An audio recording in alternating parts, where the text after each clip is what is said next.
Okay, this is the next section in the Tang Shi Shang Shou, or 300 Tang poems. And if you haven't already watched videos 1 and 2 of this series, go back and watch those before you watch this one. In this series, in this third segment, I will try to read the remaining poems from this collection, from sections 4 to 8. And you will remember that section 1 of this collection is are poems of the wuyan gushi form. Section 2 were yuefu. Section 3 were qiyan gushi. Section 4 was a repeat, or a second section of the yuefu poems. Section 5 is wuyan lüshi. Section 6, qiyan lüshi. Section 7, wuyan jueju. And Section 8, qiyan jueju.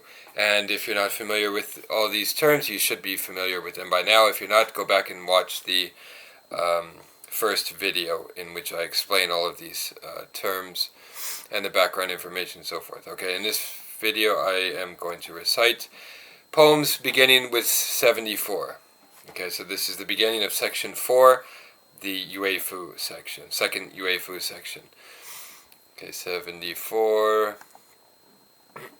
Poem 74 is a short yuefu, not so short actually, it's fairly long, and it's by Gao Shi. A Song of the Yang Country. In the 6th year of Kaiyuan, a friend returned from the border and showed me the Yan song. Moved by what he told me of the expedition, I have written this poem to the same rhymes. Okay, that's the preface to this poem, and here is the poem. The northeastern border of China was dark with smoke and dust. To repel the savage invaders, our generals, leaving their families, strode forth together, looking as heroes should look. And having received from the emperor his most gracious favor, they marched to the beat of gong and drum through the Elm Pass. They circled the stone tablet with a line of waving flags, till their captains over the sea of sand were twanging feathered orders. The Tartar chieftains, hunting fires, glimmered along Wolf Mountain, and heights and rivers were cold and bleak there at the outer border. But soon the barbarians' horses were plunging through wind and rain. Half of our men at the front were killed, but the other half are living. And still at the camp beautiful girls dance for them and sing. As autumn ends in the gray sand with the grasses all withered, the few surviving watchers by the lonely wall at sunset, serving in a good cause, hold life and the foeman lightly. And yet, for all that they have done, Elm Pass is still unsafe. Still at the front, iron armor is worn and battered thin, and there at home, food sticks are made of jade tears. Still in this southern city, young wives' hearts are breaking, while soldiers at the northern border vainly look toward home. The fury of the wind cuts our men's advance, in a place of death and blue void, with nothing ahead. 3 times a day a cloud of slaughter rises over the camp, and all night long the hour drums shake their chilly booming, until white swords can be seen again spattered with red blood. When death becomes a duty, who stops to think of fame? Yet in speaking of the rigors of warfare on the desert, we name to this day Li, the great general who lived long ago. Okay, so as I explained in the introduction video, many of the yuefu are songs of protest, sort of ballads about the horrors and the sorrows and the miseries of warfare. That one, poem 74, which I just read, is an example of that. Poem 75. We're still in the yuefu section. We will be in the second yuefu section for, how many are in this section? 16 poems in this section. So that was the first, now here's the second, by Li Qi, whose several poems we have already read in its different section. This is called an old war song. So again, a song of protest about the horrors of war, an anti-war ballad. An old war song. Through the bright day up the mountain, we scan the sky for a war torch. At yellow dusk, we water our horses in the boundary river. And when the throb of watch drums hangs in the sandy wind, we hear the guitar of the Chinese princess telling her endless woe. 3,000 miles without a town, nothing but camps, till the heavy sky joins the wide desert in snow. With their plaintive calls, barbarian wild geese fly from night to night, and children of the Tartars have many tears to shed. But we hear that the Jade Pass is still under siege, and soon we stake our lives upon our light war chariots. Each year we bury in the desert bones unnumbered, yet we only watch for grapevines coming into China. Okay, poem 76 is a yuefu by Wang Wei. A song of a girl from Luoyang. There's a girl from Luoyang in the door across the street. She looks 15, she may be a little older. While her master rides his rapid horse with jade bit and bridle, her handmaid brings her codfish in a golden plate. On her painted pavilions, facing red towers, cornices are pink and green with peach bloom and with willow, canopies of silk on her 7-scented chair, and rare fans shade her, home to her 9-flowered curtains. Her lord, with rank and wealth and in the bud of life, exceeds in munificence the richest men of old. He favors this girl of lowly birth, he has her taught to dance, and he gives away his coral trees to almost anyone. The wind of dawn just stirs when his 9 soft lights go out, those 9 soft lights like petals in a flying chain of flowers. Between dances she has barely time for singing over the songs. No sooner is she dressed again than incense burns before her. Those she knows in town are only the rich and the lavish, and day and night she is visiting the hosts of the gayest mansions. Who notices the girl from Yue, with a face of white jade, humble, poor, alone by the river, washing silk? Poem 77, Yuefu, also by Wang Wei. Song of an Old General. When he was a youth of 15 or 20, he chased a wild horse.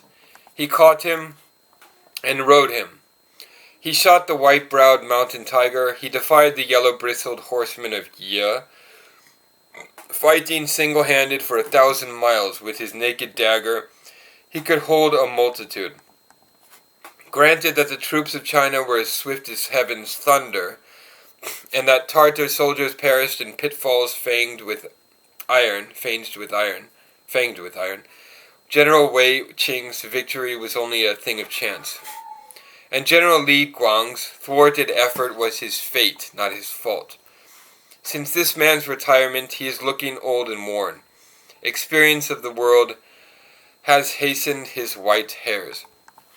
Though once his quick dart never missed the right eye of a bird, now knotted veins and tendons make his left arm like an osier.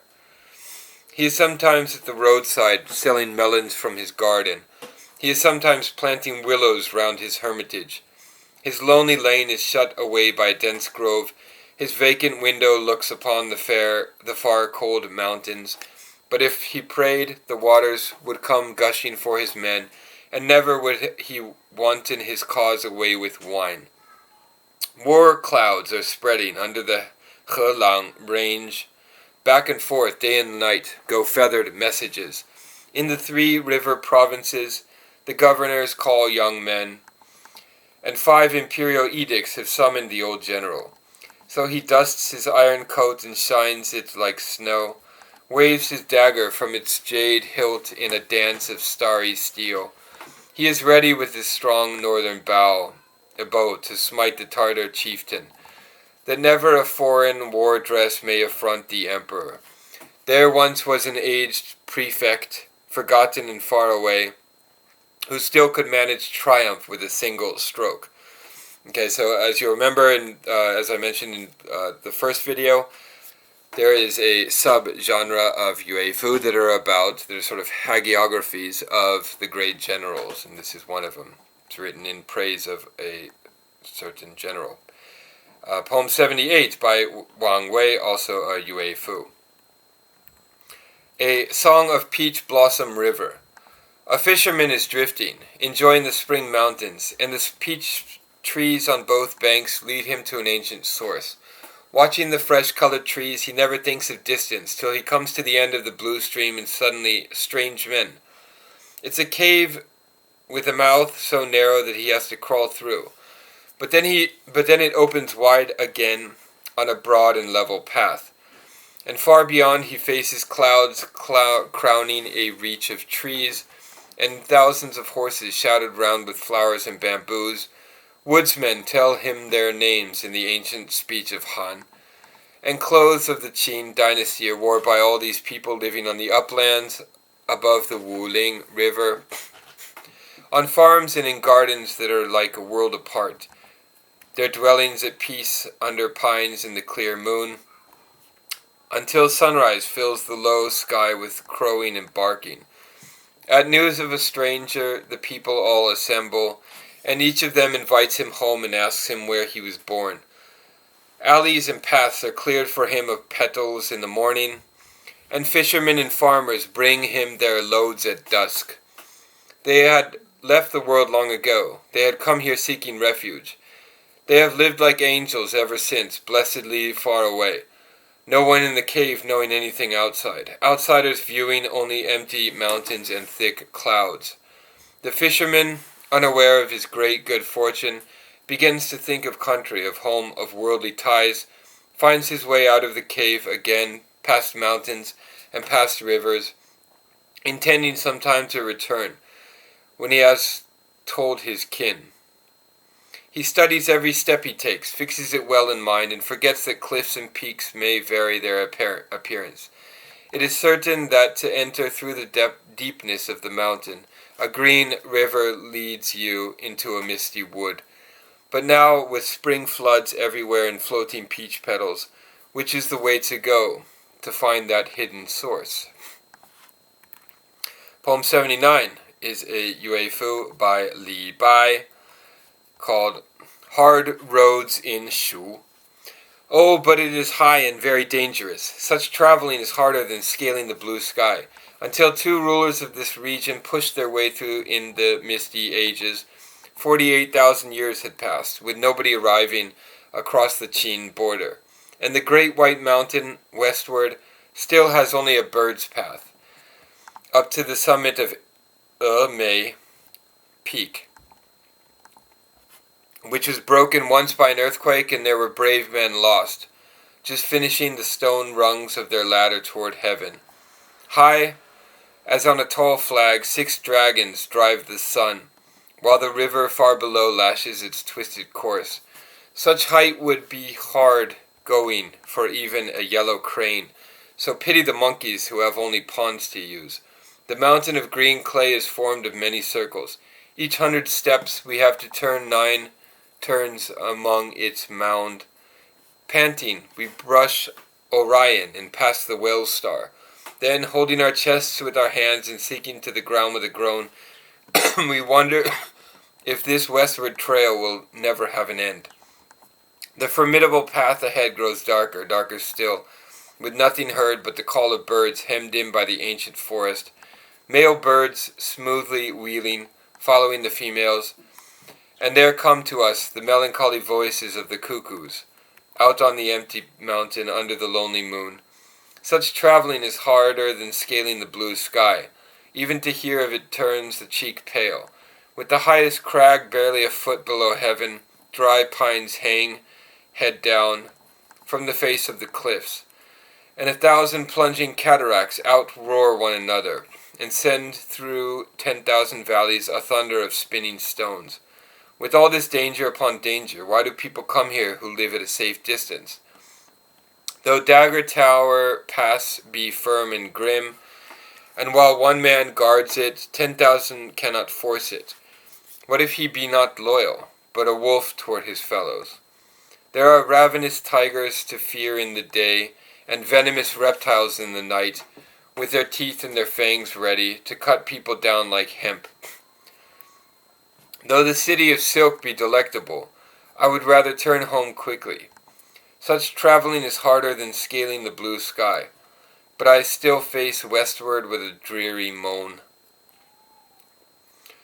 Poem 80 is also a yuefu by Li Bai. Endless yearning. I am endlessly yearning to be in Chang'an. Insects hum of autumn by the gold brim of the well. A thin frost glistens like mirrors on my cold mat.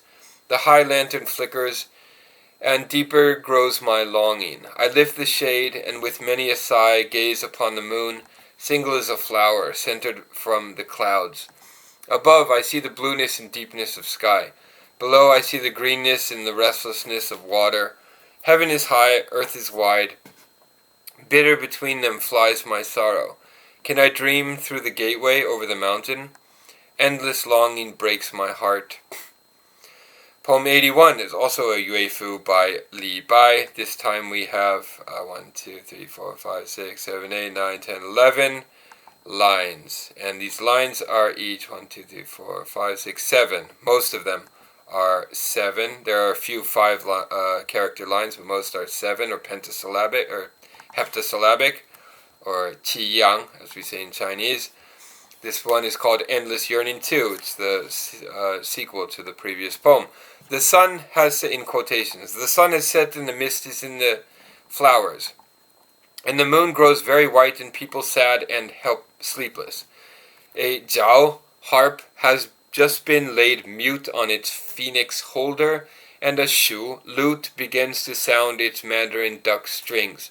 Since nobody can bear to you the burden of my song, would that it might follow the spring wind to Yangbram mountain. I think of you far away, beyond the blue sky, and my eyes that once were sparkling are now a well of tears. Oh, if ever you should doubt this aching of my heart, here in my bright mirror, come back and look at me. Poem 82, also by Li Bai, is a yuefu, mostly qiyan, or heptasyllabic lines, 1, 2, 3, 4, 5, 6, 7, 8, 9, 10, 11, 12 lines in all. There are a few shorter lines.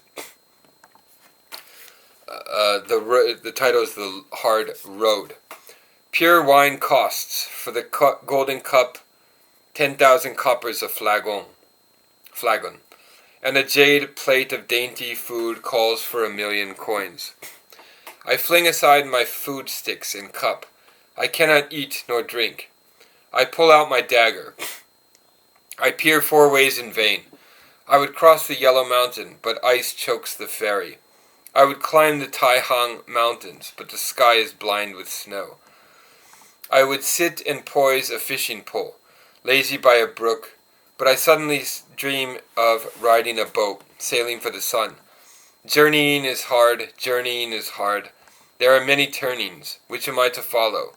I will mount a long wind some day and break the heavy waves, and set my cloudy sail straight and bridge the deep, deep sea.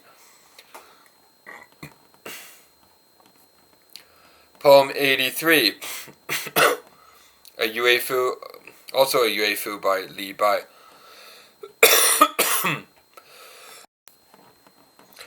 Li Bai, this one is called Hard is the Way of the World, 2.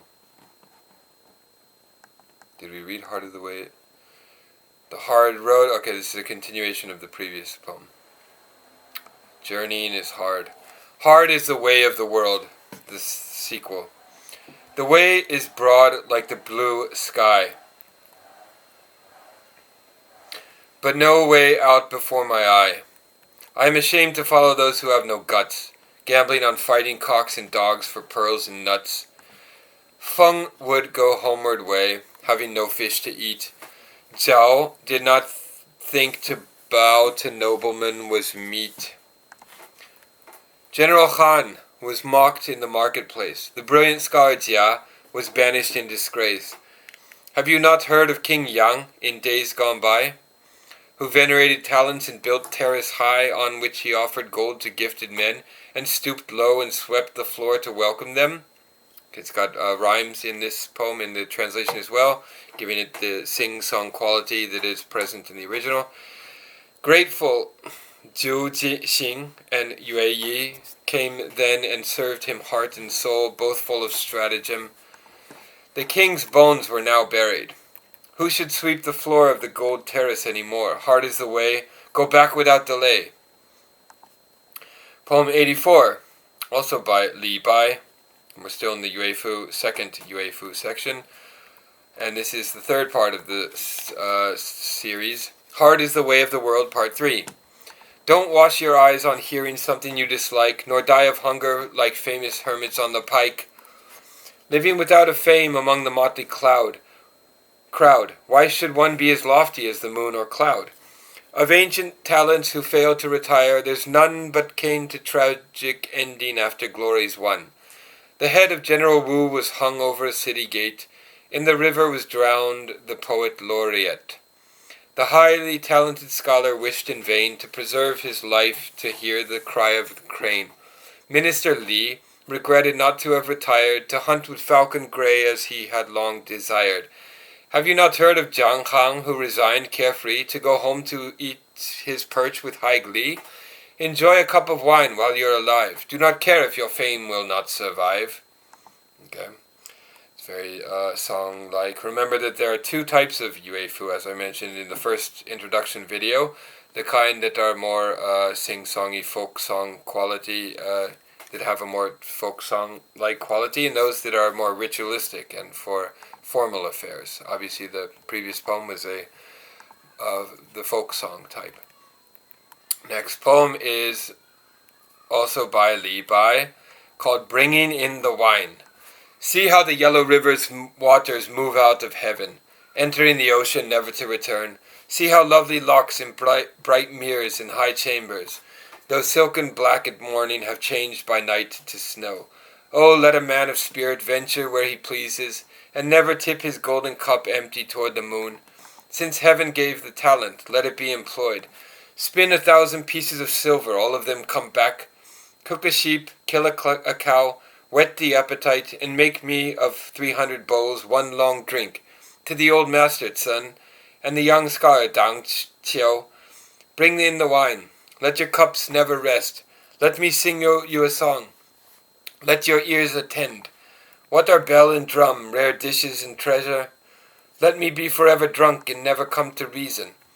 Sober men of olden days and sages are forgotten, and only the great drinkers are famous for all time. Prince Chun paid at a banquet in the Palace of Perfection 10,000 coins for a cask of wine, and many a laugh and quip. Why say, my host, that your money is gone? Go and buy wine and we'll drink it together.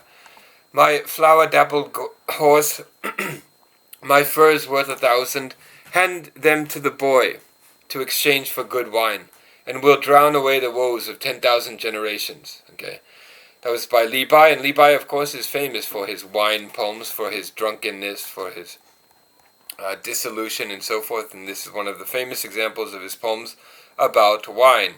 And this was a yuefu that has varied syllables in each line. The first 1, 2, 3, 4, 5, 6, 7. Many have 7, so we're in the qiyan heptasyllabic style. But there are several lines with only 3 syllables, 6 syllables, and so forth. So the number of syllables per line is not regular, as it is in the jueju and the lüshi. Okay, bringing in the wine. Okay, the next poem is poem 86. Is a yuefu by Dufu. Again, a varied number of syllables in these lines, but the average is probably, most are 7 syllables in each line. A song of war chariots. The war chariots rattle, the war horses whinny. Each man of you has a bow and a quiver at his belt. Father, mother, son, wife stare at you going, till dust shall have buried the bridge beyond Chang'an. They run with you, crying. They tug at your sleeves, and the sound of their sorrow goes up to the clouds. And every time a bystander asks you a question, you can only say to him that you have to go. We remember others at 15 sent north to guard the river, and at 40 sent west to cultivate the camp farms. The mayor wound their turbans for them when they started out. With their turbaned hair white now, they are still at the border. At the border where the blood of men spills like the sea. And still the heart of Emperor Wu is beating for war. Do you know that east of China's mountains, in 200 districts and in thousands of villages, nothing grows but weeds? And those strong women have bent to the plowing. East and west the furrows are all broken down. Men of China are able to face the stiffest battle, but their officers drive them like chickens and dogs. Whatever is asked of them, dare they complain? For example, this winter, held west of the gate, challenged for taxes, how could they pray? We have learned that to have a son is bad luck.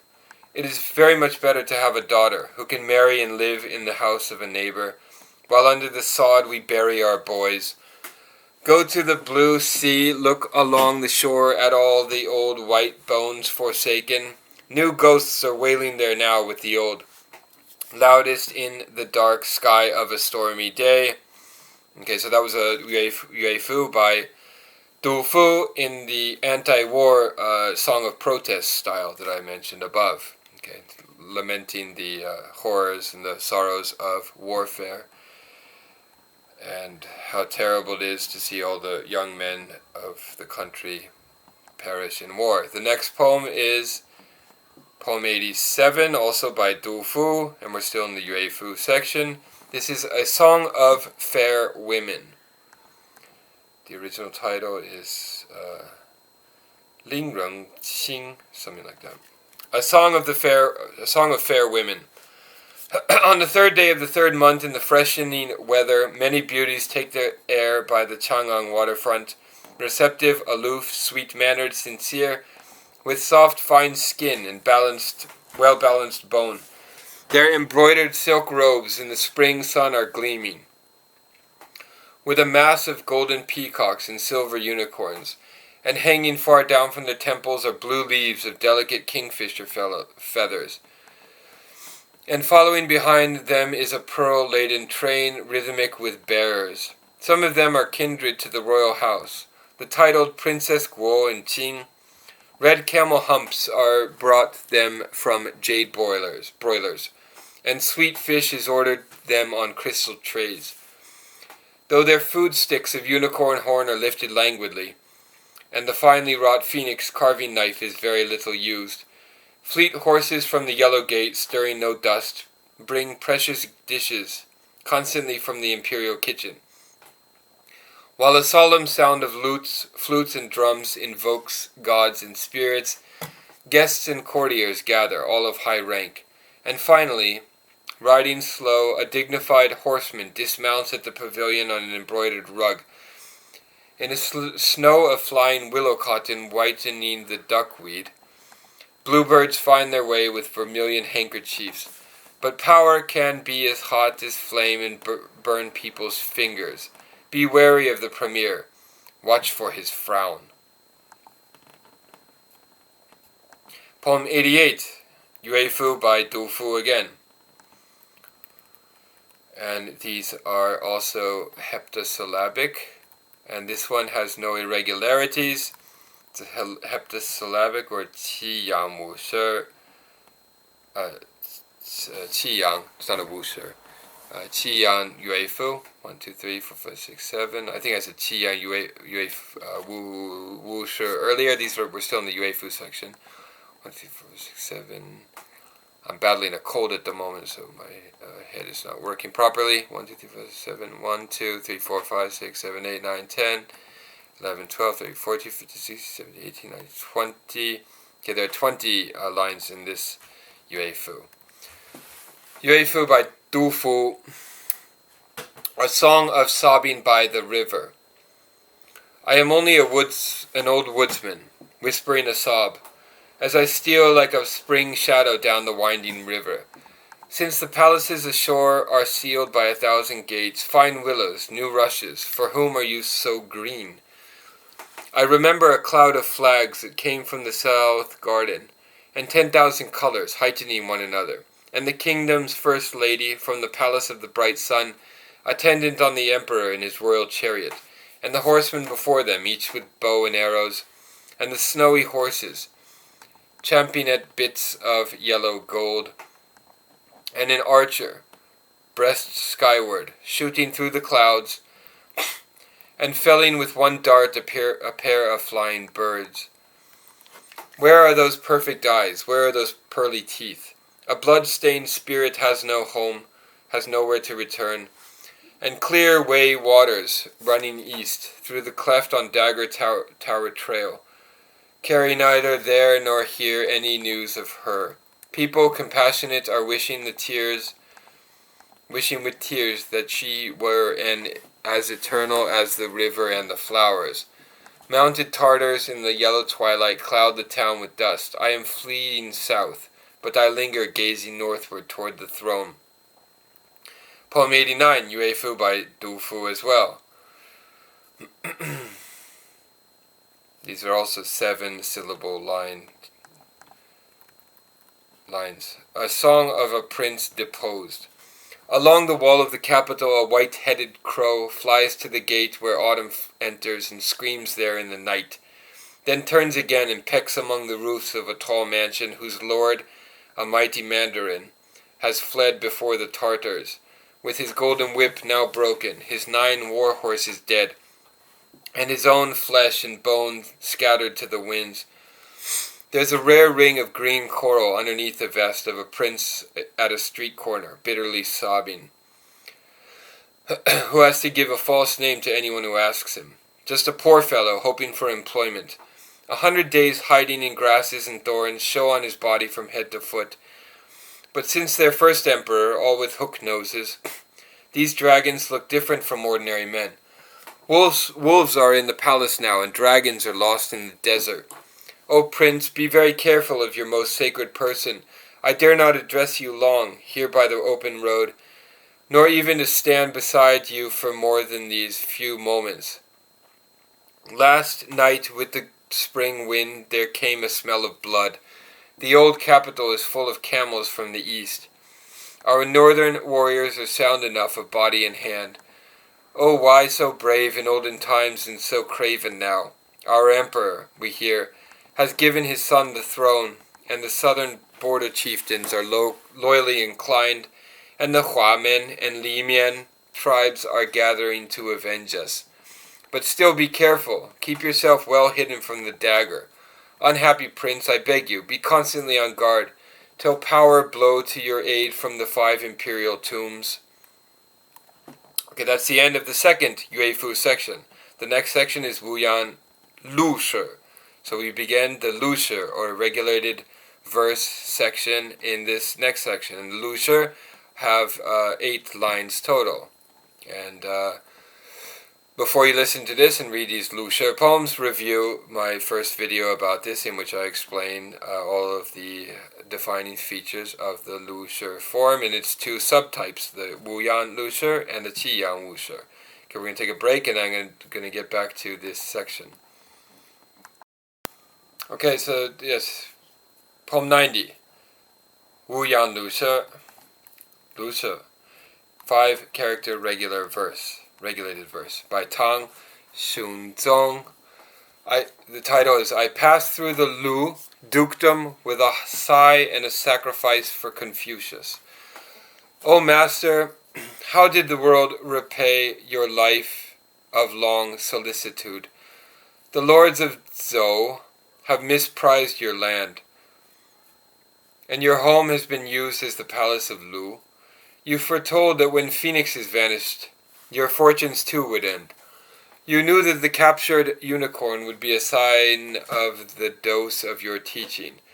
Can this sacrifice I watch here between 2 temple pillars be the self-same omen of death you dreamed of long ago? Okay, so both in the original Chinese and in the English translation, we have 1, 2, 3, 4, 5, 6, 7, 8 lines. 8 lines, yes. The lüshi all have 8 lines, and this is the wuyan lüshi section. So there are 5 syllables or 5 Chinese characters per line. The next one is a wuyan律诗 by Jian. Looking at the moon and thinking of one far away. The moon, grown full now over the sea, brightening the whole of heaven, brings to separated hearts the long thoughtfulness of night. It is no darker though I blow out my candle. It is no warmer though I put on my coat. So I leave my message with the moon and turn to my bed, hoping for dreams. Poem 92 is a wuyan律诗 by Wang Bo. Farewell to Vice Prefect Du, setting out for his official post in Shou. By this wall that surrounds the 3 qiyan districts, through a mist that makes 5 rivers one, we bid each other a sad farewell. We 2 officials going opposite ways, and yet while China holds our friendship, and heaven remains our neighborhood, why should you linger at the fork of the road, wiping your eyes like a heartbroken child? Okay, poem 93 is a wuyan律诗 by Lo Bing Wang, and it has a, no, it doesn't have a preface. A political prisoner listening to a cicada. While the year sinks westward, I hear a cicada. Bid me to be resolute here in my cell. Yet it needed the song of those black wings to break a white-haired prisoner's heart. His flight is heavy through the fog. His pure voice drowns in the windy world. Who knows if he be singing still? Who listens any more to me? Poem 94 is a wuyan律诗 by Du Shengyang. On a walk in the early spring, harmonizing a poem by my friend Lu, stationed at Changzhou, is the title. Only to wanderers can come ever new the shock of beauty, of white cloud and red cloud dawning from the sea, of spring in the wild plum and river willow. I watch a yellow oriole dart in the warm air, and a green water plant reflected by the sun. Suddenly an old song fills my heart with home, my eyes with tears. Poem 95, wuyan律诗 by Shang. It's called Lines.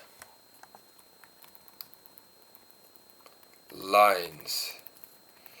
The original title is 走诗, or zachi in Japanese, so miscellaneous lines is probably a better translation of this. Random lines, miscellaneous lines. Against the city of the Yellow Dragon, our troops were sent long years ago, and girls here watch the same melancholy moon that lights our Chinese warriors, and young wives dream a dream of spring, that last night their heroic husbands in a great attack with flags and drums captured the city of the Yellow Dragon. Poem 96 is a wuyan律诗 by Song Zhiwen, inscribed on the wall of an inn north of Dayu Mountain. They say that wild geese, flying southward, here turn back this very month. Shall my own southward journey ever be retracted, I wonder? Retraced, I wonder, rather.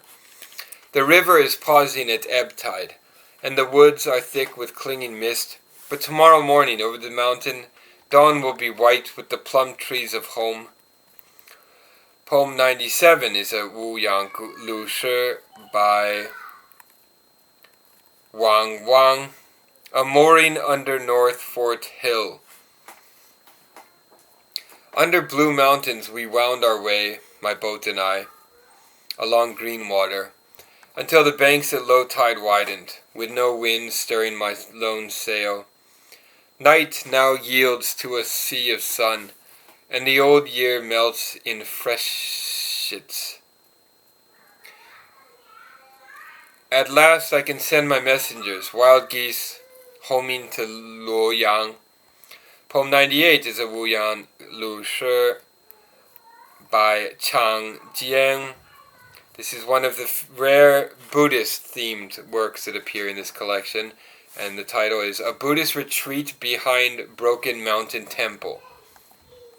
In the pure morning near the old temple, where early sunlight points the treetops, my path has wound through a sheltered hollow of boughs and flowers to a Buddhist retreat.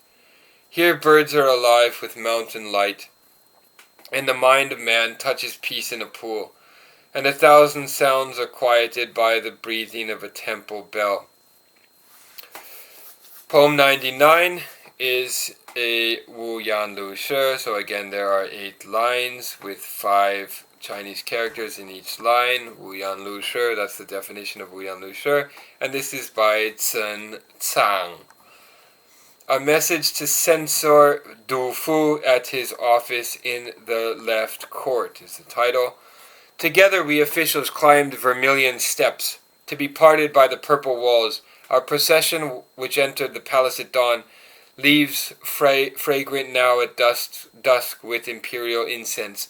Grey heads may grieve for a fallen flower, or blue clouds envy a lilting bird. But this rain is of heaven, nothing goes wrong. There have been almost no petitions. Poem 100, another wuyan lüshi, 8-lined, 5-syllabled poem by Li Bai. A message to Meng Haoran, who is one of the major poets included in this collection. You remember, we've read several of his poems so far. A message to Meng Haoran. Master, I hail you from my heart, and your frame arisen to the skies. Renouncing in ruddy youth the importance of hat and chariot, you chose pine trees and clouds. And now, white-haired, drunk with the moon, a sage of dreams, flower bewitched, you are deaf to the emperor. High mountain, how I long to reach you, breathing your sweetness even here. Gives us a note that the moon motif, or the moon image, is included in this poem, which is very common in Li Bai's poems. This is a message to his hero, Meng Haoran, who chose a life of hermitage over a life of working in the bureaucracy. Poem 101,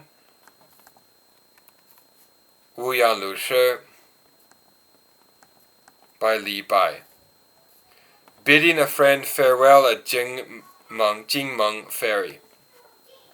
Sailing far off from Jingmeng Ferry, soon you will be with the people in the south, where the mountains end and the plains begin, and the river winds through wilderness. The moon, here's the moon again in a Li Bai poem, we always see the moon. The moon is lifted like a mirror, sea clouds gleam like palaces, and the water has brought you a touch of home to draw your boat 300 miles. Poem 102, also by Li Bai, also a wuyan lüshi, and this one is called Zong You Ren, Peng Ren, a farewell to a friend. With a blue line of mountains north of the wall, and east of the city a white curve of water, here you must leave me and drift away like a loosened water plant hundreds of miles. I shall think of you in a floating cloud, so in the sunset think of me. We wave our hands to say goodbye, and my horse is neighing again and again. Poem 103. 103 by Li Bai.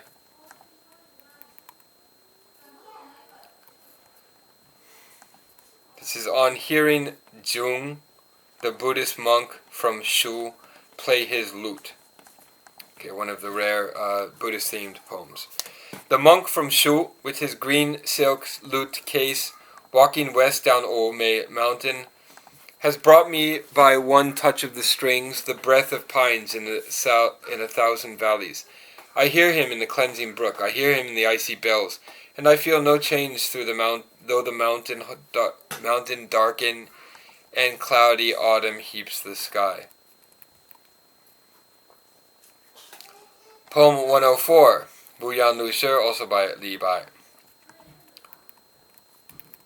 This one is called Thoughts of Old Time from a Night Mooring Under Mount Nuju.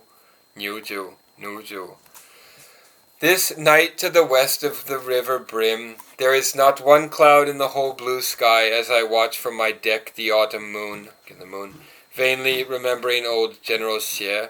I have poems I can read. He heard others, but not mine. Tomorrow I shall hoist my sail with fallen maple leaves behind me.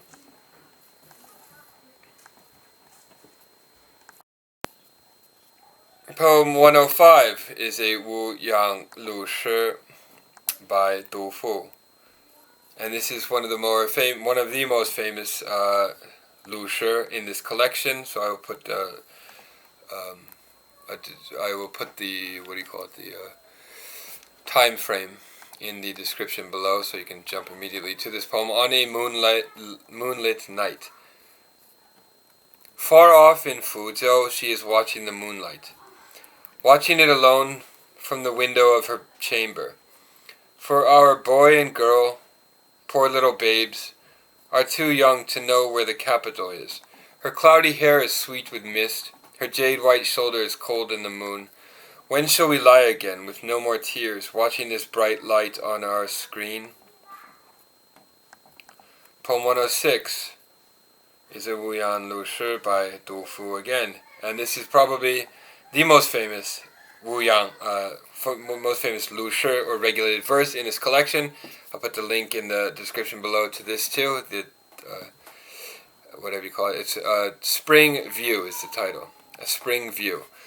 Though a country be sundered, this is in Japanese kuni yaburete, probably the most famous kanji verse in Japan. Though a country be, and it's of course a reference to the An Lushan rebellion. Though a country be sundered, hills and rivers endure.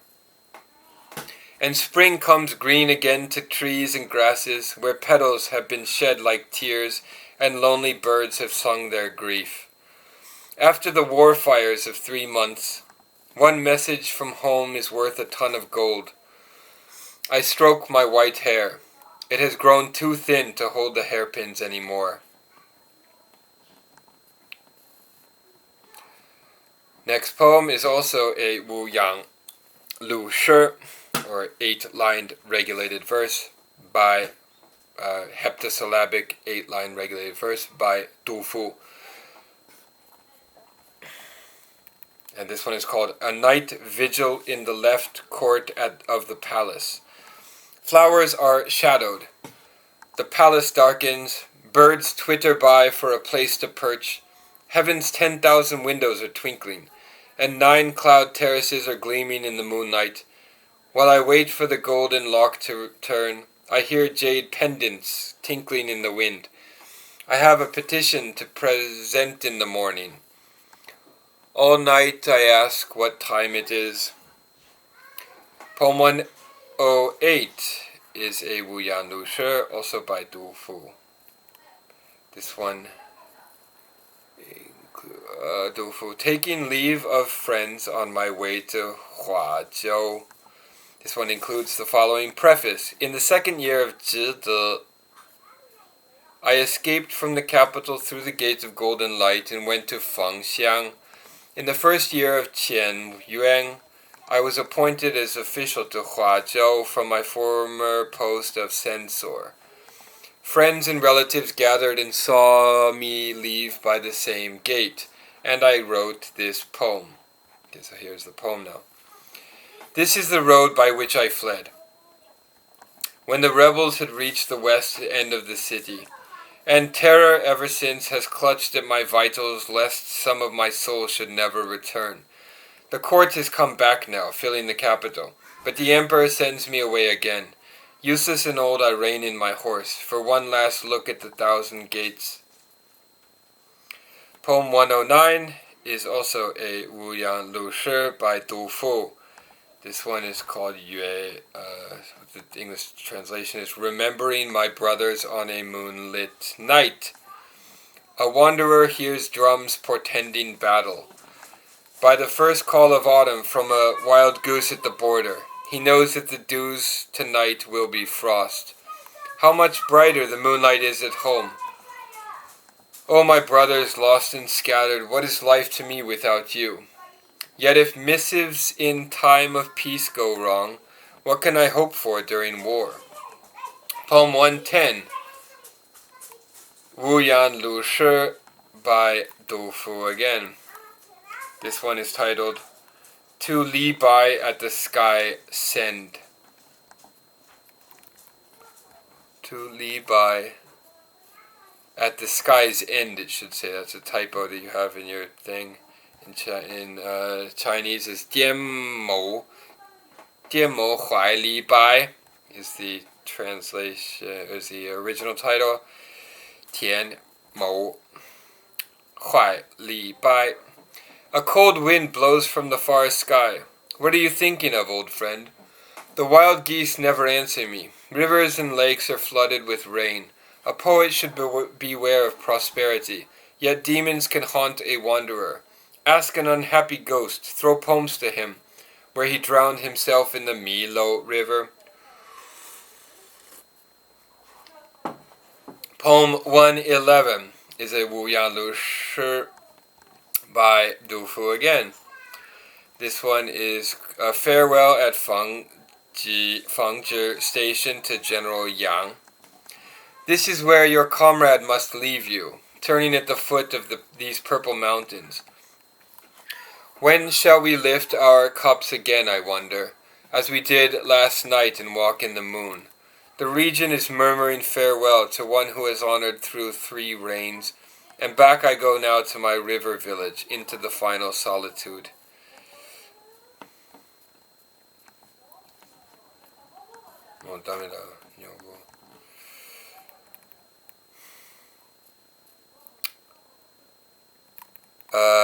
Next one is Poem 112, a wuyan lüshi by Dufu again.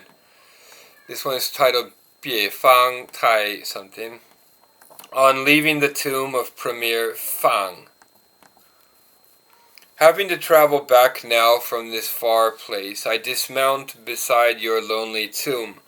The ground where I stand is wet with my tears. The sky is dark with broken clouds. I who played chess with the great Premier am bringing to my lord the dagger he desired. But I find only petals falling down, I hear only linnets answering. Poem 113 is wuyan lüshi, also by Dufu again. Dufu, A Night Abroad. A light wind is rippling at the grassy shore. Through the night, to my motionless tall mast, the stars lean down from open space, and the moon comes running up the river. If only my art might bring me fame, and free my sick old age from office. Flitting, flitting, what am I like but a sand snipe in the wide, wide world? Poem 114, also a wuyan lüshi by Dufu. So it has 8 lines, 5 characters in each line. On the gate tower at Yueju, I had always heard of Lake Dongting, and now at last I have climbed to this tower. With Wu country to the east of me and Chu to the north, I can see heaven and earth endlessly floating. But no word has reached me from kin or friends. I am old and sick and alone with my boat. North of this wall there are wars and mountains, and here by the rail how can I help crying? Next is Poem 115, a wuyan lüshi by Wang Wei. A message from my lodge at Wangquan to Pei Di. A message to Pei Di. The mountains are cold and blue now, and the autumn waters have run all day. By my thatched door, leaning on my staff, I listen to cicadas in the evening wind. Sunset lingers at the ferry. Supper smoke floats up from the houses. Oh, when shall I pledge the great hermit again and sing a wild poem at 5 willows? Poem 116, wuyan lüshi by Wang Wei again. This one is called An Autumn Evening in the Mountains. After rain, the empty mountain stands autumnal in the evening. Moonlight in its groves of pine, stones of crystal in its brooks. Bamboos whisper of washer girls bound home. Lotus leaves yield before a fisher boat. And what does it matter that springtime has gone while you are here, O Prince of Friends? Poem 117, also by Wang Wei. This one is called Wang Wei. This one is called Bound Home to Mount Song. The limpid river past its bushes, running slowly as my chariot, becomes a fellow voyager returning home with the evening birds. A ruined city wall overtops an old ferry. Autumn sunset floods the peaks. Far away, beside Mount Song, I shall close my door and be at peace. Poem 118, also a wuyan律诗by Wang Wei. This one is called Shou Shang, or Mount Zhongnang, not Shu, Zhong rather. Zhongnang, Mount Zhongnang. Its massive height near the city of heaven joins 1,000 mountains to the corner of the sea. Clouds, when I look back, close behind me. Mists, when I enter them, are gone. A central peak divides the winds and weather into many valleys. Divides the wilds and weather into many valleys. Needing a place to spend the night, I call to a woodcutter over the river. Poem 119, wuyan律诗by Wang Wei as well. This one is called Answering Vice Prefect Zhang. As the years go by, give me but peace, freedom from 10,000 matters. I ask myself and always answer, what can be better than coming home? A wind from the pine trees blows my sash, and my lute is bright with the mountain moon. You ask me about good and evil fortune? Hark, on the lake there's a fisherman singing. Next poem is Poem 120, also wuyan律诗by Wang Wei. This one is called Toward the Temple of Heaped Fragrance. Not knowing the way to the Temple of Heaped Fragrance, under miles of mountain cloud I have wandered, through ancient woods without a human track. But now on the height I hear a bell. A rillet sings over winding rocks. The sun is tempered by green pines, and at twilight, closing to an emptying pool, thought can conquer the passion dragon. Poem 121, a wuyan律诗by Wang Wei. Again, a message to Commissioner Li at Zijiu. From 10,000 valleys the trees touch heaven. On 1,000 peaks cuckoos are calling. And after a night of mountain rain, from each summit come hundreds of silken cascades. If girls are asked in tribute the fiber they weave, or farmers quarrel over taro fields, preside as widely as one Wang did. Is fame to be only for the ancients? Poem 122, a wuyan律诗by Wang Wei again. A view of the Han River, with its 3 southern branches reaching the Chu border, and its 9 streams touching the gateway of Jing. This river runs beyond heaven and earth, where the color of mountains both is and is not. The dwellings of men seem floating along on ripples of the distant sky. These beautiful days here in Qiyan make drunken my old mountain heart. Okay, note that there are some Buddhist elements in these poems by Wang Wei. I mentioned that Buddhist elements are pretty rare in this collection, but where they do appear, they often appear in the poems of Wang Wei, I think. This above line here especially, where the color of mountains both is and is not, is a very Buddhist notion of something being A and not A at the same time. This sort of overcoming of all dichotomies is a Buddhist idea, right? Next poem is Poem 123, wuyan律诗by Wang Wei. my retreat at Mount Zhongnang Bie Guo. My heart in middle age found the way, and I came to dwell at the foot of this mountain. When the spirit moves, I wander alone amid beauty that is all for me.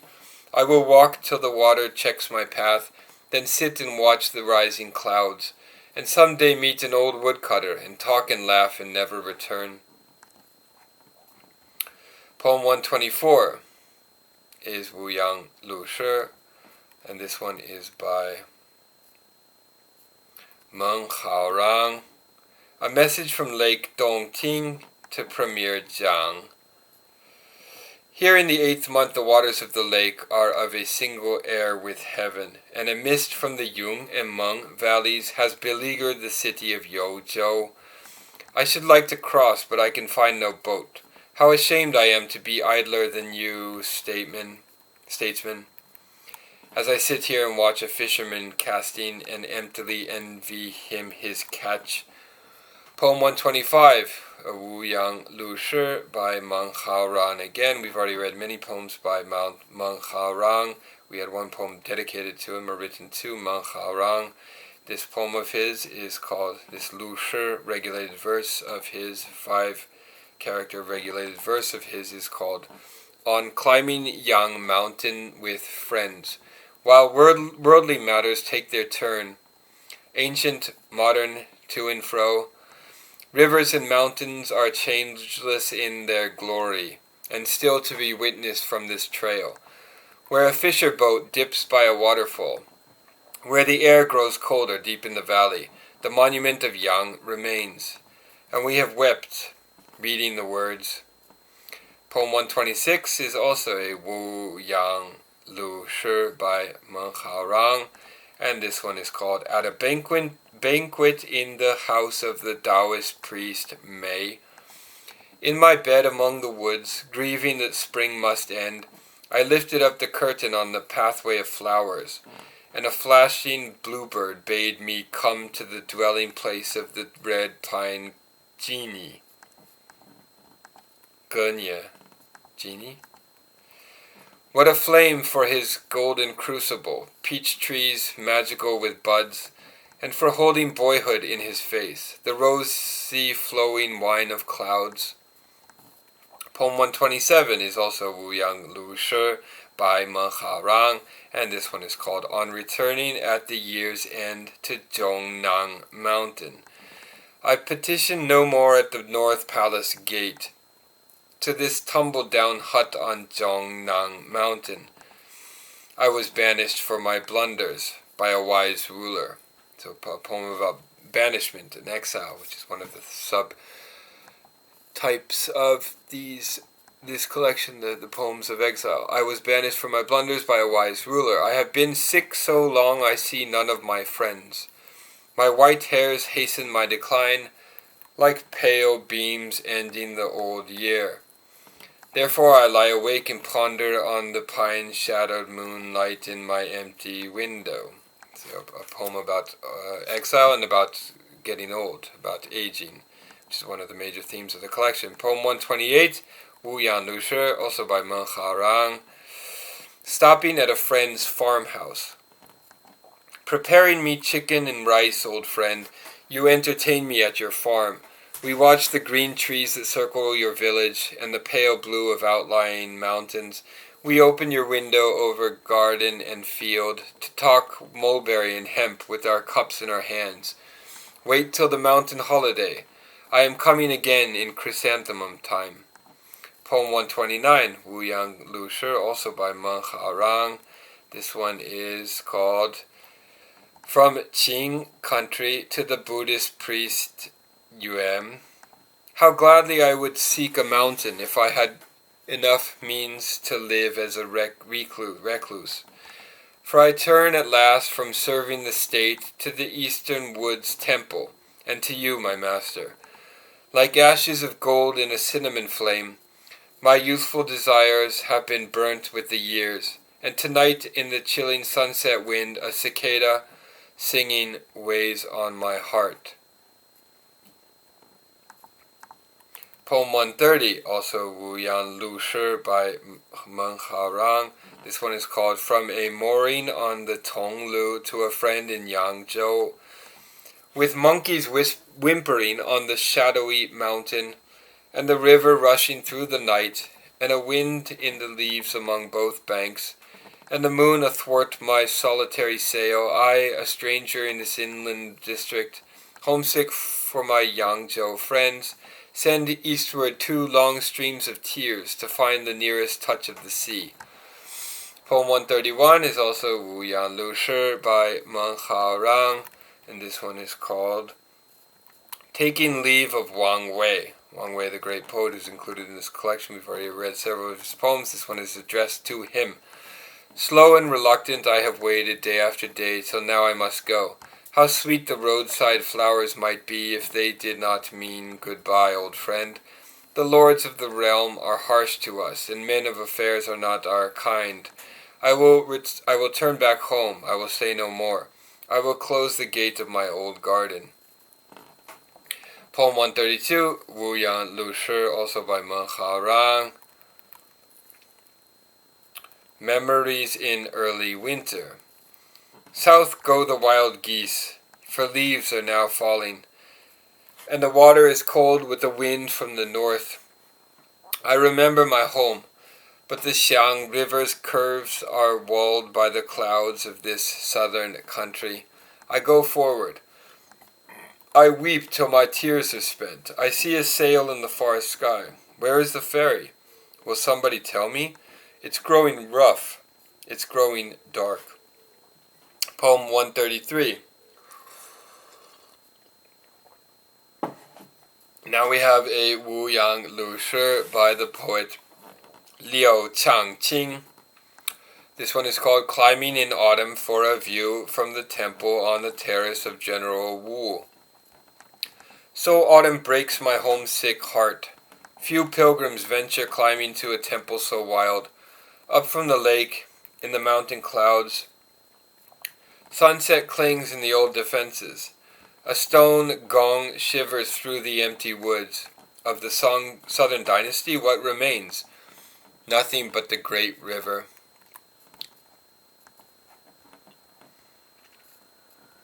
Poem 134, wuyan lüshi, also by the same poet again, Liu Changqing. This one is called A Farewell to Governor Li on his way home to Hanyang. Sad wanderer, once you conquered the south, commanding 100,000 men. Today, dismissed and dispossessed, in your old age you remember glory. Once when you stood, 3 borders were still. Your dagger was the scale of life. Now watching the great rivers, the Jiang and the Han, on their ways in the evening, where do you go? Poem 135, also wuyan lüshi by same poet here again, Liu Changqing.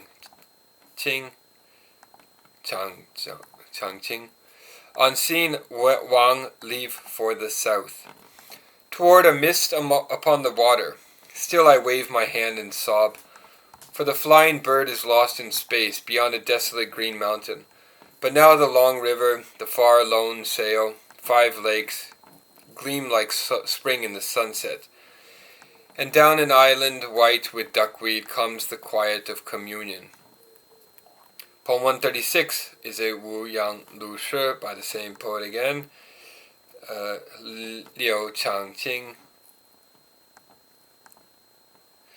While visiting on the south stream the Taoist priest Shang, walking along a little path, I find a footprint on the moss. A wild cloud low on the quiet lake, grasses that sweeten an idle door, a pine grown greener with the rain, a brook that comes from a mountain source, and, mingling with truth among the flowers, I have forgotten what to say. Next is a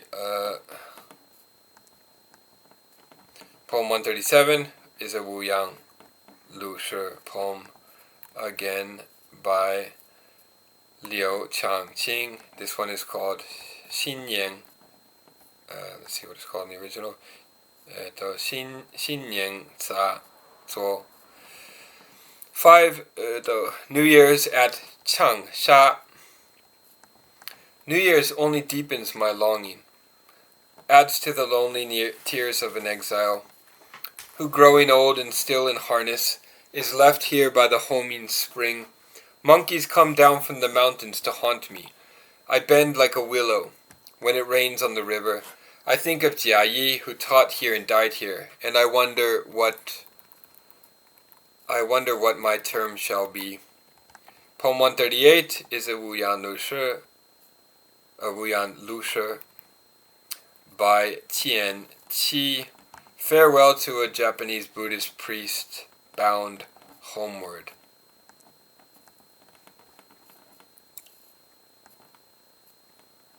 Note here that the kanji for Japan here is urban, so the word urban apparently exists here in China in the Tang Dynasty. Urban or Nippon, Nihon. Song Zo Ji Urban is the title in the original. So it begins Shang. Alright, farewell to a Japanese priest bound homeward. You were foreordained to find the source. Now tracing your way as in a dream, there where the sea floats up the sky, you wane from the world in your fragile boat. The water and the moon are as calm as your faith. Fishes and dragons follow your chanting, and the eye still watches beyond the horizon, the holy light of your single lantern. Now we have poem 139 is a wuyan lüshi by Qiyan. Again, Qiyan. And this one is called From My Study at the Mouth of the Valley. A message to Censor Yang. At a little grass hut in the valley of the river, where a cloud seems born from a viney wall, you will love the bamboos new with rain, and mountains tender in the sunset. Cranes drift early here to rest, and autumn flowers are slow to fade. I have bidden my pupil to sweep the grassy path for the coming of my friend.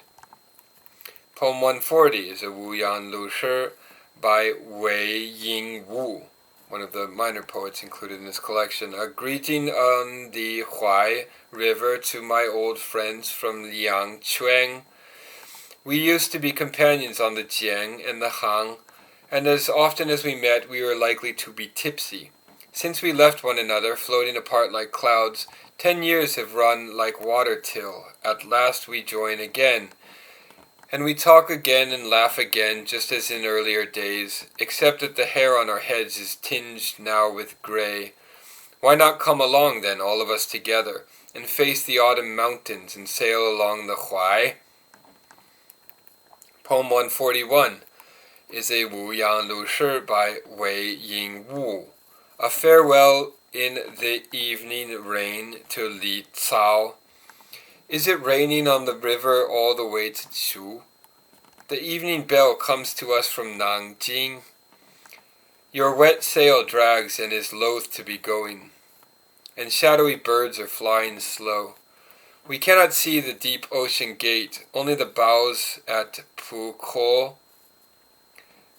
newly dripping. Puko. Likewise, because of our great love, there are threads of water on our faces. Okay, poem 142 is a wuyan lüshi by Han Hong, another minor poet included in the collection. This one is called An Autumn Evening Harmonizing Cheng Qin's Poem. While a cold wind is creeping under my mat, and the city's naked wall grows pale with the autumn moon, I see a lone wild goose crossing the river of stars, and I hear on stone in the night thousands of washing mallets. The sound of washing mallets, you'll remember, is an image or a motif the Japanese would later appropriate in the Heian period, and there are a lot of images of washing mallets in the Shinkokinshu, for example, in the Kokinshu. But instead of wishing the season, as it goes, to bear me also far away, I have found your poem so beautiful that I forget the homing birds. Poem 143 is a wuyan 律诗by Liu Jishu, another minor poet included in the collection. This one is simply called the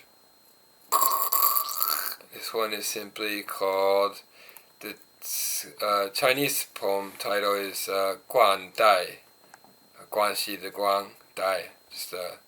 And the English translation here is a poem. On a road out reaching the white clouds, by a spring outrunning the bluest river, petals come drifting on the wind, and the brook is sweet with them all the way. My quiet gate is a mountain trail, and the willow trees about my cottage sift on my sleeve through the shadowy noon, distillations of the sun. Poem 144 is a wuyan lüshi by another fairly minor poet named Dai Shu Long. This one is called Changing on Old Friends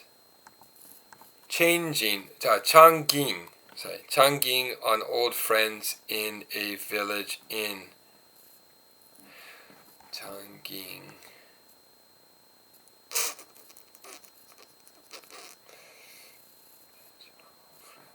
So changing or changing?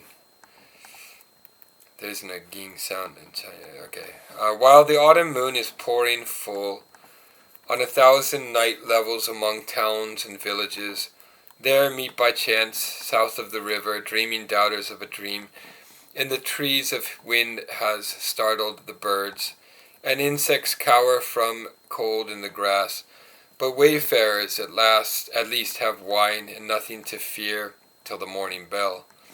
Poem 145 is a wuyan lüshi by another minor poet in the collection, Lu Lung. A farewell to Li Duan. By my old gate among yellow grasses, still we linger, sick at heart. The way you must follow through cold clouds will lead you this evening into snow. Your father died. You left home young. Nobody knew of your misfortunes. We cry, we say nothing. What can I wish you in this blowing wintry world? Poem 116, Wuyan Lüshi by Li Yi. And this one is called A Brief But Happy Meeting with My Brother-in-Law, Meeting by Accident, Only to Part. After these 10 torn, wearisome years, we have met again. We were both so changed that hearing first your surname, I thought you a stranger. Then, hearing your given name, I remember your young face. All that has happened with the tides, we have told and told till the evening bell. Tomorrow you journey to Yueju, leaving autumn between us, peak after peak. Poem 147, Wuyan Lüshi. This one is by Shou. A farewell to Shang at the Yungyang Inn. Long divided by river and sea, for years we too have failed to meet, and suddenly to find you seems like a dream. With a catch in the throat, we ask how old we are. Our single lamp shines, though through cold and wet, on a bamboo thicket sheathed in rain. But forgetting the sadness that will come with tomorrow, let us share the comfort of this farewell wine. Poem 148, also a wuyan lüshi by the same poet Shou. When Lu Lung, my cousin, comes for the night, is the title.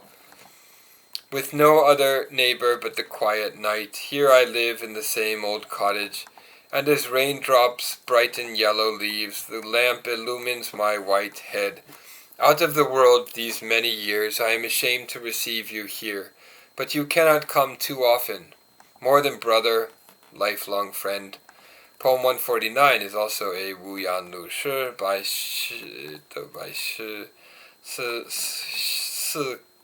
Shou. This one is called To a Friend Bound North After the Rebellion.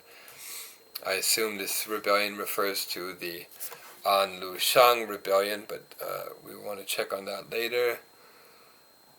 This could be a rebellion from pirates, actually. Looking at the title in the original Japanese, the character for pirates is in there. In dangerous times we too came south. Now you go north in safety without me.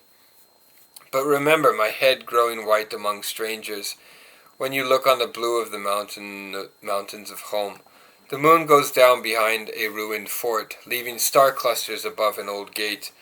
There are shivering birds and withering grasses, whichever way I turn my face. Poem 150 is also a wuyan lüshi by the poet Liu Yushi, a minor poet included in this collection. In the temple of the first king of Shou, even in this world the spirit of a hero lives and reigns for thousands of years. You were the firmest of the pot's 3 legs. It was you who maintained the honor of the currency. You chose a great premier to magnify your kingdom. And yet you had a son so little like his father that girls of your country were taken captive to dance in the palace of the king of Wei. Poem 151 is a wuyan lüshi by Shang, called Thinking of a Friend Lost in the Tibetan War. Last year you went with your troops to Tibet, and when your men had vanished beyond the city walls, news was cut off between the 2 worlds, as between the living and the dead. No one has come upon a faithful horse guarding a crumpled tent or torn flag, or any trace of you. If only I knew I might serve you in the temple, instead of these tears toward the far sky. Poem 152 is by Bai Joey, and it's a wuyan lüshi regulated verse, 5 Chinese characters in each line, 8 lines total. To remind you, Bai Joey's top poem here is titled Grasses, although the original title is much longer. It's a parting poem from the pirates, the old grasses. I'm not sure how accurate that translation. Okay, here we go. Grasses. Boundless grasses over the plain come and go with every season. Wildfire never quite consumes them. They are tall once more in the spring wind. Sweet they press on the old high road and reach the crumbling city gate. O Prince of friends, you are gone. I hear them sighing after you.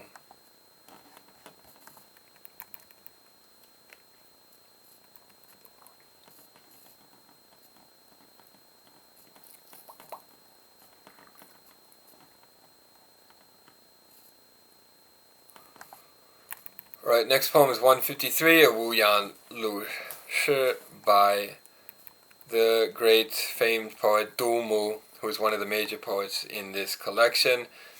And this Du Mu poem, 5 Chinese characters per line, 8 lines total, regulated lüshi verse, is called A Night at a Tavern. A Night at a Tavern. Solitary at the tavern, I am shut in with loneliness and grief.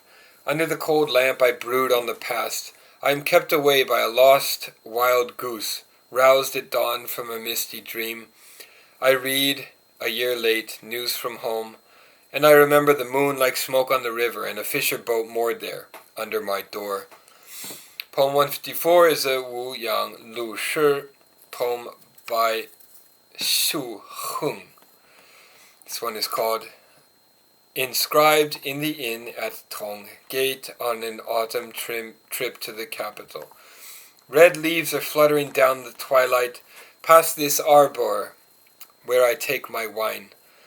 Cloud rifts are blowing toward Great Flower Mountain, and a shower is crossing the middle ridge. I can see trees coloring a distant wall. I can hear the river seeking the sea. As I the imperial city tomorrow, but I dream of woodsmen and fishermen. Poem 155 is a wuyan lüshi by... Okay, let's just check real quick to see how many wuyan lüshi are in this. We're in section 5 of the whole collection, the wuyan lüshi section, and there are 80 poems in this section. Okay, and after this section we would get to the qiyan lüshi, which has 54 poems in that section. So heptasyllabic regulated lüshi poems. Okay, continuing. Where did we leave off?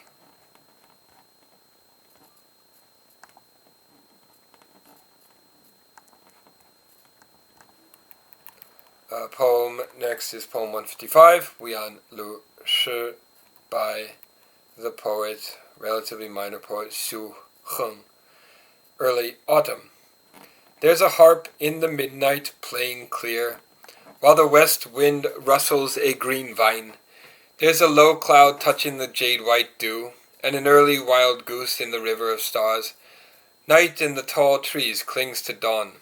Light makes folds in the distant hills, and here on the huai, by one falling leaf, I can feel a storm on Lake Dongting. Poem 156 is a wuyan lüshi by Shang called a cicada. Pure of heart and therefore hungry, all night long you have sung in vain. Oh, this final broken indrawn breath among the green indifferent trees. Yes, I have gone like a piece of driftwood. I have let my garden fill with weeds. I bless you for your true advice, to live as pure a life as yours. So it's kind of a tribute to a cicada. 157 is wuyan lüshi by the relatively minor poet Shang, fairly important poet in this collection, Shang. Wind and Rain is the title. I ponder on the poem Feng. Wind and Rain. I ponder on the poem of the precious dagger. My road has wound through many years. Now yellow leaves are shaken with a gale, yet piping and fiddling keep the blue houses merry. On the surface I seem to be glad of new people, but doomed to leave old friends behind me. I cry out from my heart for Xin Feng wine, to melt away my thousand woes. Poem 158 is a wuyan lüshi poem by Shang again, called Falling Petals. Lakka in Japanese, right? Lakka. Gone is the guest from the chamber of rank, and petals, confused in my little garden, zigzagging down my crooked path, escort like dancers the setting sun. Oh, how can I bear to sweep them away? To a sad-eyed watcher they never return. Heart's fragrance is spent with the ending of spring, and nothing left but a tear-stained robe. Poem 159, a wuyan lüshi by Shang again. Thoughts in the cold. You are gone. The river is high at my door. Cicadas are mute on dew-laden boughs. This is a moment when thoughts enter a deep. I stand alone for a long while. The North Star is nearer to me now than spring, and couriers from your south land never arrive. Yet I doubt my dream on the far horizon that you have found another friend. Poem 160 is also wuyan lüshi by Shang again. This one is titled Beijing La, North Among Green Vines. Where the sun has entered the western hills, I look for a monk in his little straw hut. But only the fallen leaves are at home, and I turn through chilling levels of cloud. I hear a stone gong in the dusk. I lean full weight on my slender staff. How within this world, within this grain of dust, can there be any room for the passions of men? Poem 161 is a wuyan lüshi by the relatively minor poet Wang Tingyong. This one is called To a Friend Bound East. The old fort brims with yellow leaves. You insist upon forsaking this place where you have lived. A high wind blows at Hangyang Ferry, and sunrise lights the summit of Yingmeng. Who will be left for me among the upper Yangtze? After your solitary skiff has entered the end of the sky, I ask you over and over when we shall meet again, while we soften with wine cups this ache of farewell. Poem 162 is a wuyan lüshi by the relatively minor poet in this collection, Ma Dai. An autumn cottage at Shang. After a shower at Shang, I see an evening line of wild geese, the limp hanging leaves of a foreign tree, a lantern's cold gleam, lonely in the night, an empty garden white with dew, the ruined wall of a neighboring monastery. I have taken my ease here long enough.